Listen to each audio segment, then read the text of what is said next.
Hey guys, Stephen Tony here, and I am back with a new video. And I am also back in my man cave. Me and my folks came back to our main home from our summer house on Monday. I've just been unpacking, so I did have something else initially in mind for this week's video, but with unpacking and everything I didn't really have time to think about much. But I actually decided that I would do my almost complete Mel Brooks collection. Now, I should tell you here now that I am only missing one of Brooks's films, and that is his late 80s film, I believe it was, Life Stinks. Now, I did see that on television a few years back, and I can't lie, guys, I hated it. I thought it was probably the poorest thing that Brooks ever made as a filmmaker. So that is not in my collection, and I am also not including his TV shows Get Smart or When Things Were Rotten. When Things Were Rotten, I actually don't have on DVD yet. And actually, I don't even know if it is still on DVD. Actually, but it is something I have wanted to see.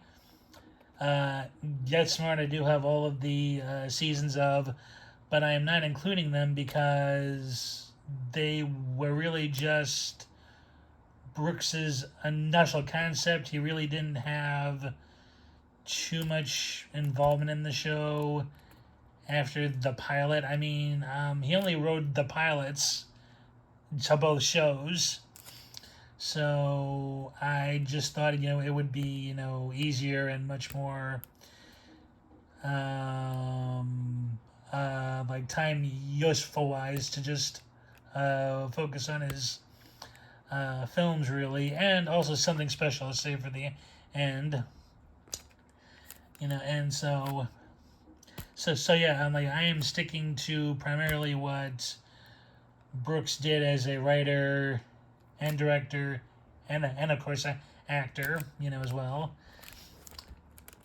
So and the first item I'll start with is his first ever feature film, The Producers. Now, to be honest with you guys, I don't rate this very high on my list of favorite Mel Brooks movies. Not that I hate it or anything. It is a good debut film. It was Brooks's most linear and his most fleshed out. I think in terms of original concepts. And of course the daringness of the show, at which the two leads, played by Zero Mostel and Gene Wilder, are attempting to intentionally lose money on, was a creative choice, even if it was dangerous for even back in the late 60s. But I still enjoy it. It's not my go-to Brooks film. If ever I want to see anything by him, there's a few others that I would always pick over this one, but it is still fun. It is still enjoyable.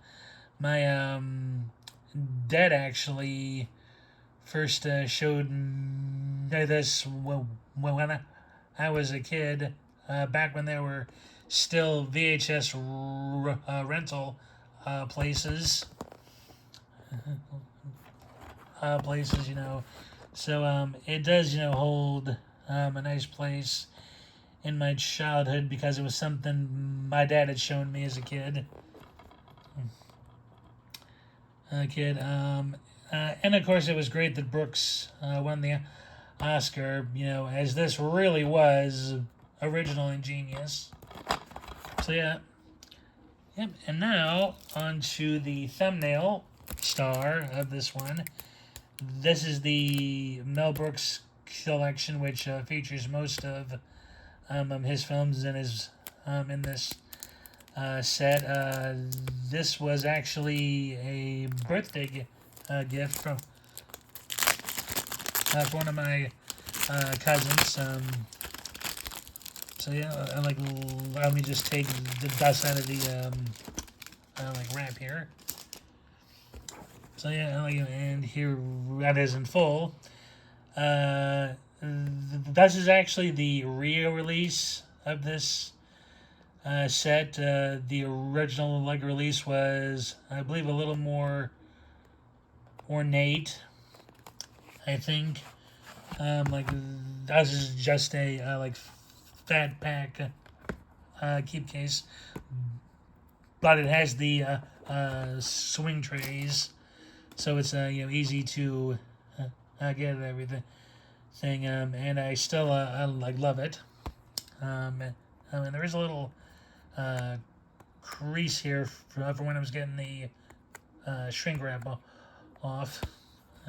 Silly me, but it's still pristine for the most part. And the set includes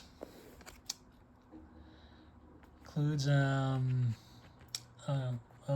jeez, hold on a minute. Yeah, here, the 12 chairs. Now, I saw this on Turner Classic Movies.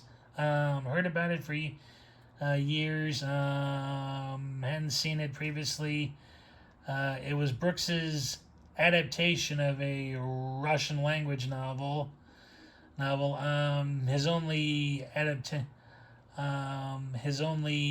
direct adaptation of a book.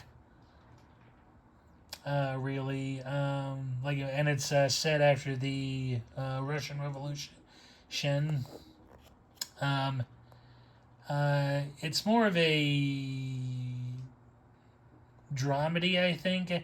Actually, it's a very different film from Brooks, and I was very surprised at how different it was from his normal material. It's funny in a lot of places, but it's also serious and at times sad, because it actually does show you how much even the even the nobility even the nobility of Russia suffered in the wake of those horrid early days.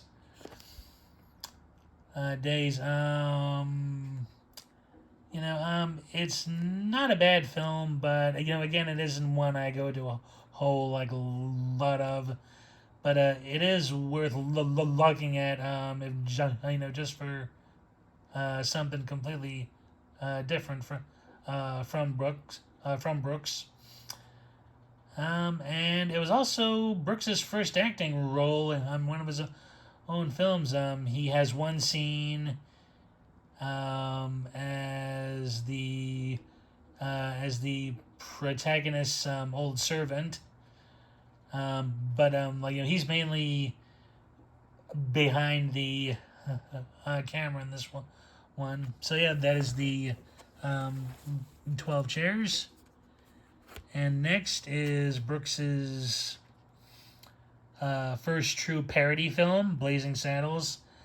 I actually remember saying in a mass media course in college that you couldn't make this film today. And that was in 2010 I actually said this in my class. I mean, like, just because of the outrageous stuff in it, I mean, don't get me wrong. It is funny as hell, and and it still holds up today. But the stuff they got away with, I like some of it actually. I mean, was even amazing for the time. I love Blazing Saddles. I think it is a great satire. And Western parody. I know a lot of people might not care for the humor in it, but I've never had issues with it. I've actually often always praised Brooks for making it because only really somebody like him could do a parody like this, and nobody really at that time like you're hating on him for it. And he also has a superb cast. It was his first, I think, work. Excuse me. It was his first time working with Madeline Kahn. It was his I think his second outing with Gene Wilder. After a few years stint. And Cleavon Little is absolutely perfect as Bart, the sheriff in this. In fact, he was a real. In fact, he was one of the film's earliest supporters. He actually told a cast member who was having issues saying most of the unsavory dialogue, if you will. He actually told this guy, he said, if I thought you would use those words in a real, nasty context in real life, like we'd be, in Fist City fighting. But he told the guy, like, don't worry about it. It's all in fun. Fun. Everyone knows. Like you're not meaning half of this, stuff. And I thought that was great on Little's part.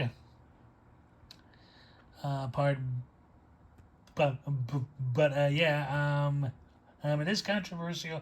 So, but it is funny if you, I know if you can, but it is funny when you look past a lot of the stuff in it. Okay, and next is Young Frankenstein, Brooks's only black and white film, and he uses it quite well here.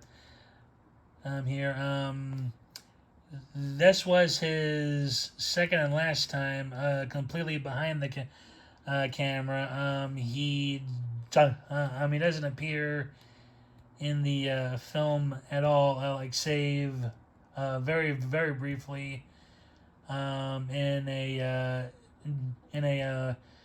deleted scene that you can find on the special features. One of the first really good horror parodies, I think.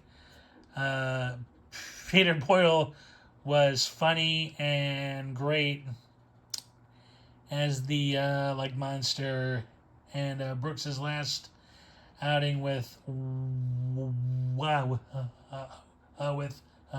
Wilder is a great send off. Again, it's based on the Mary Shelley story of Frankenstein. And it is funny and at times poignant too in places, which is interesting for Brooks. But again, is loads of fun. I don't need to go too much into like these. I think everyone has seen them, but seen them, but like yeah, it's just like it is great. Okay, and here we have I have to turn it around. And here we have Silent Movie. This I've only seen a part of. I haven't seen it all the way through yet. But to make a silent film in the mid 70s in color with the internet titles, I'm sure people are thinking to Mel, this isn't gonna work. You're not gonna find an audience for this. And of course, he proved he proved everybody wrong. It is weird not seeing him or the other actors in this speak, but it's again very creative. It's a parody of movie parodying, really, in the world of Hollywood studio filmmaking. Again, I haven't seen it all the way through yet, but the parts I have seen are good, and there's a minor spoiler here. The only character who actually speaks is the famous French mime,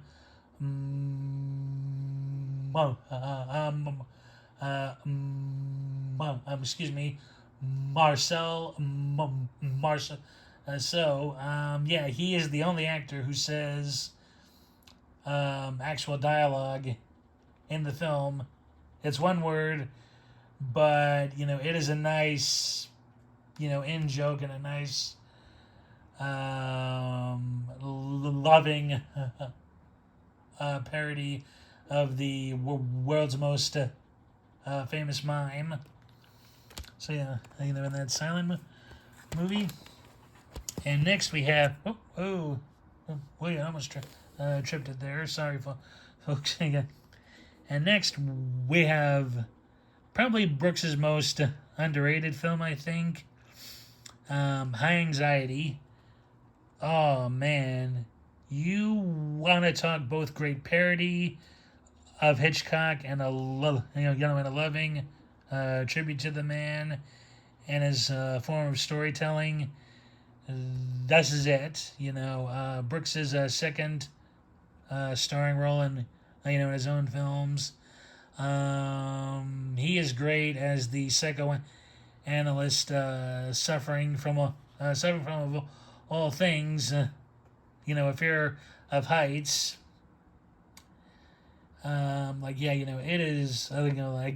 It is just great. If you wanna, see a film that pokes fun at Hitchcock, but also lovingly tributes him. Yeah, this is it.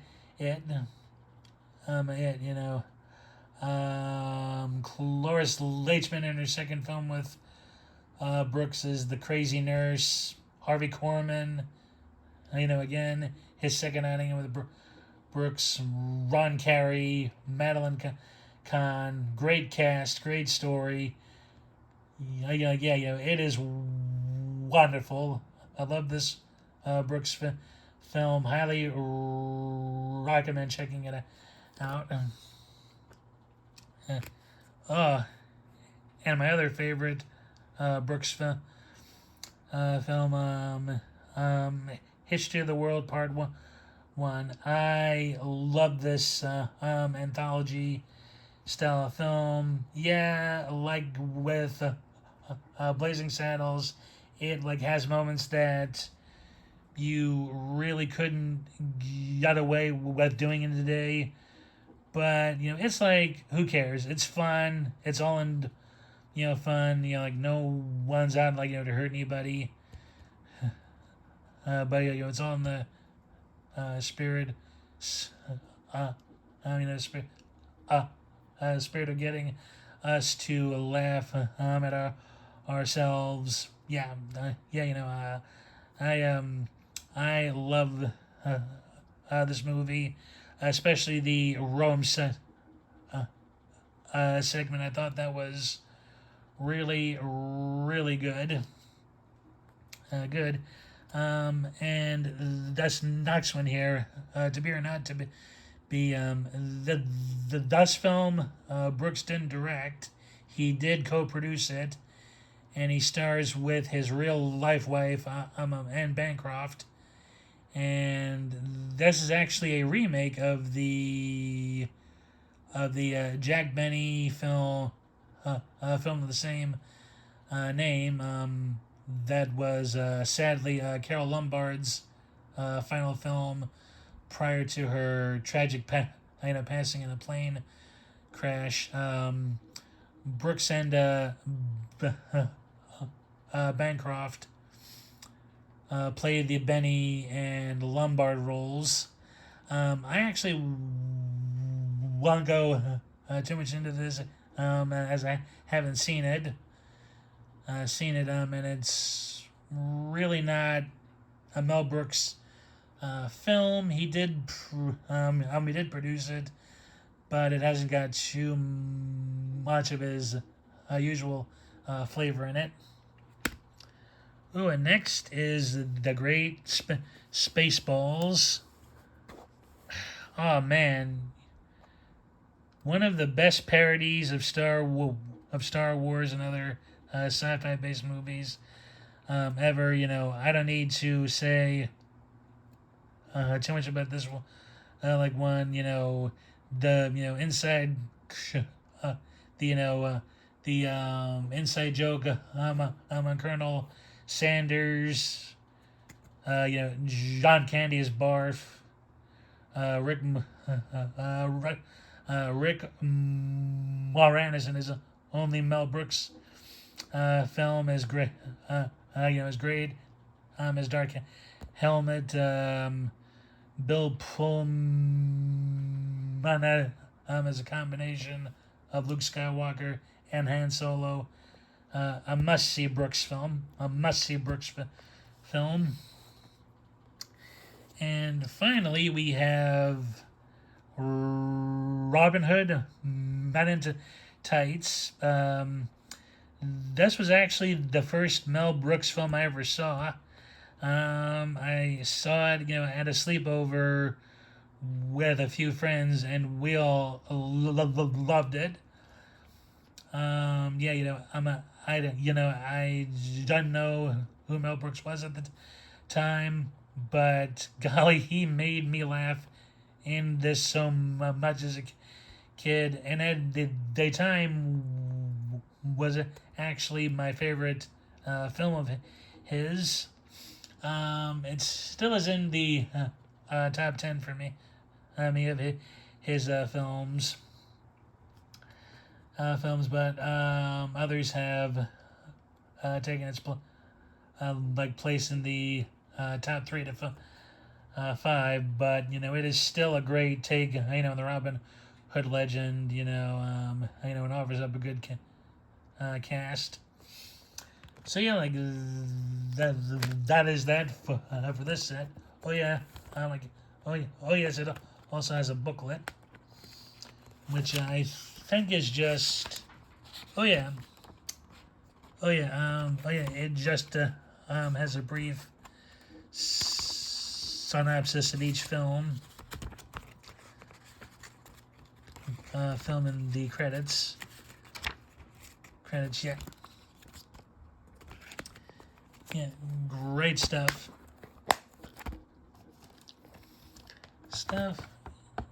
Yeah, great set.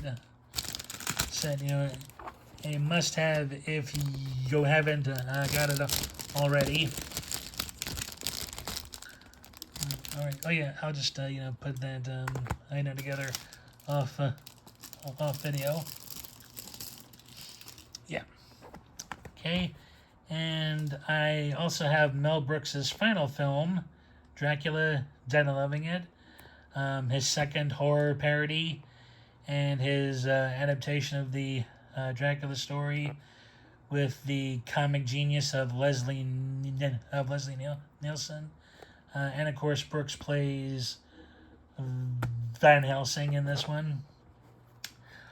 I was surprised to find out that the British actress Lizette Anthony was in the film. I had no idea until years later it was her. So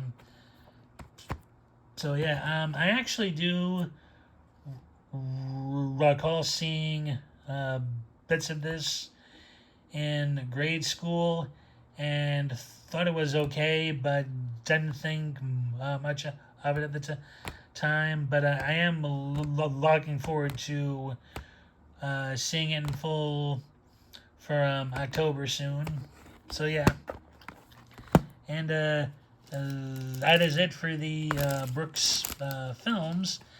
And now to cap off this with something really special. I would forget periodically existed, and that is the complete CD collection of Mel Brooks and Carl Reiner's famous comedy show, The 2,000-Year-Old Man. And it's done like this book. And here are the CDs here. I like the first two CDs, and here is the third album and the Soul DVD, which has the 2,000-Year-Old Man cartoon, a documentary of Brooks and Reiner discussing their creation, and the TV spots they did throughout the 60s and 50s. Oh yeah, it also comes with this a pretty nice book, which has stills, right up, on the act, and quotes from comics who loved it. So yeah, I love this act. I actually had the 2,000-Year-Old Man in the year 2000 on a separate CD years ago, and thought it was great. Great. I thought Brooks and Reiner made for a great duo. I thought it was fabulous. And I found the 60s and 70s shows on YouTube. Again, just loved it. And then I finally remembered that a Shout Factory, I put this out a while ago, and finally got my hands on it, as a Christmas gift. So yeah, and again, the younger may not be, and I know everybody's taste, and some of it is definitely head scratching. But again, folks, and I can't stress it enough, these guys did it all in fun. There was no harshness to to it or anything. It was just pure comedy gold. I can't recommend these guys enough. It's really not to everybody's taste, but it is funny when you actually do see them or hear them. So yeah, and that is it for my Mel Brooks collection. I hope you all enjoyed it. Thanks for watching, and I'll see y'all in the next one soon. Take care, everybody.